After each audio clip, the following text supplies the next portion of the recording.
Magandang hapon po sa ating lahat. Nandito po tayo sa Real Fight PH Live with Joseph the Scorpion Ambo. Hello po, good afternoon po sa inyong lahat. Salamat Joseph sa oras na binigay mo sa amin dito sa Real Fight PH. At sisimulan ko na. Ikaw naging amateurista ko rin nung nagkaroon ka rin ng mga dalawang fight sa amateur. Yes, makwento mo lang sa amin Joseph kung saan ka nagsimula at paano ka pumasok sa mundo ng boxing. Kasi nung grade 6 pa kasi ako, mga 12 years old ata o 13 years old.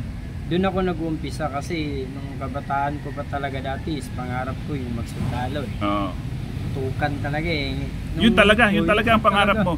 So magandang ano to yung trivia to sa lahat ng humahanga at lahat ng sumusubaybay sa career mo. Si Joseph Ambo pala ang gusto niya talaga maging isang sundalo at maglingkod sa bayan natin. Then yun, kasi may covered court dun sa amin sa elementary school eh. Iyon, nung nakita ko ang daming tao tapos may nag-i-sparring, parang naiinganyo ako. Kaya pagtingin ko, hindi ko alam pala yung nagpapa-sparring dun, yun pala ang papa ni Milan Melindo, yung former world champion talaga. Iyon, naiinganyo ako, then sumali ako sa training, habang tumatagal, parang nakikita din sa papa ni Milan Melindo na parang may sports din about sa boxing, kaya yun pinagpatuloy ko. Speaking of dun sa Cagayan de Oro, Joseph, ano bang meron yung lungsod ng Cagayan de Oro at maraming mga umuusbong na magagaling na Pilipinong boksingero, at isa na nga doon ang sinabi mong si Champ Milan Melindo, kasama na si Mark John Yap, at yes, ikaw na rin na naging kampiyon ka na rin sa larangan ng pagbaboksing. Sa akin na talaga masasabi ko talagang sipag lang talaga yun lang talaga training ka talaga ng gusto, sipagan mo, yun lang, at saka pagtitiwala ng Panginoon na kaya mong abutin yung pangarap mo, yun lang po talaga. Para sa mga batang nangangarap ng pagbaboxing, wala naman palang special na ang lugar. Yes, nasa tao din, at ang dalawang sinabi ni Joseph sa atin, sipag at magdasal ka lang, I'm sure makakamtan natin ang mga pangarap natin sa buhay. At saka tiwala sa sarili.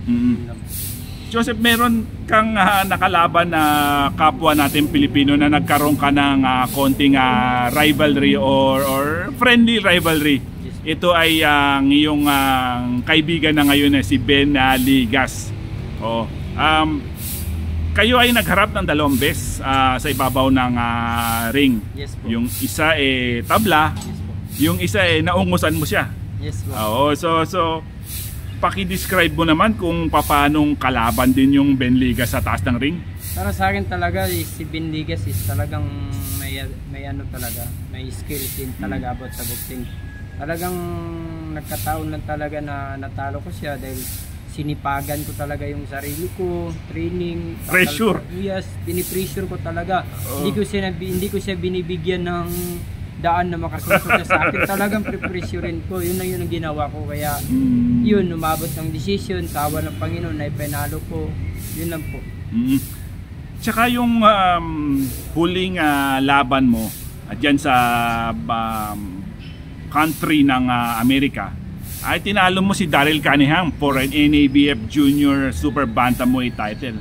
Yes, kaya lang may napansin ako doon sa laban na yon, Joseph parang I think yung pinanood ko yung laban, I think more or less 8 minuto na pinaghintay kanila bago nilatag nila yung desisyon. Ikaw ba nung laban na yon patagal nagkaroon ka ba ng agam na baka ako'y matalo pa sa laban na to? Yes po sir, kasi iniisip ko talaga parang sa sarili ko, babaliktarin yata nila Inisip ko talagang pangit naman talaga pag babaliktarin nila nakikitang-kita naman talaga sa CCTV diba? Sa camera at saka sa replay na talagang manalo dapat ako. Yun, napanalo ko.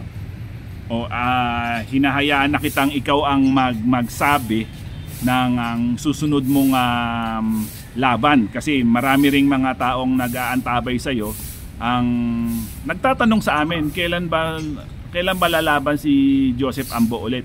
O ito na yung pagkakataon para imbitahan sila at sabihin at saan ang susunod mong laban. Hello po, good afternoon po sa lahat at sa nagsubaybay po sa akin at nakasuporta po sa akin. May laban po ako ngayong September 23 at sana po palarin po tayo at manalo. Talagang pinaghandaan ko po itong laban na to kasi magandang laban po talaga to, kasi kalaban ko talagang may skills din talaga, si Gary Tamayo. And then yung venue po namin is Mandaluyong po sa Blue by Blue Promotion. May message ka ba kay Gary? Yun lang. O magkaibigan ba kayo ni Gary? Magkakilala o ano? Parang kung sa may mga event lang talaga pag magkikita parang kilala lang ganun, kasi bilang boxer kasi marunong kaming makisama bilang fighter. Lastly, naistorbo ko na si Joseph Ambo kasi kakatapos lang ng pag-iensayo niya. Mensahe mo sa fans mo at sa mga pamilya mo. Alam ko medyo malayo yung pamilya mo, medyo mahirap yun. Mensahe mo sa kanila at ito'y baka mapanood nila. Sa lahat po ng nakasuporta po sa akin, maraming salamat po sa inyong lahat, at lalo na po sa manager ko at sa family Ilorde, Ma'am Kokoy Ilorde, Johnny Ilorde, and then Kuya Bibot Ilorde, Kuya Marte Ilorde. Maraming salamat po sa inyong lahat na suporta dito, sa lahat ng mga boxers na nag-i-stay in po dito, at saka sa manager ko po na si Roberto Galarpe. Maraming salamat po, Kuya Toto, sa palaging gabay at saka binigay na mga kailangan para sa boxing at saka vitamins po. Maraming salamat po sa inyong lahat. Maraming salamat, Joseph the Scorpion Ambo. Thank you po. Thank you.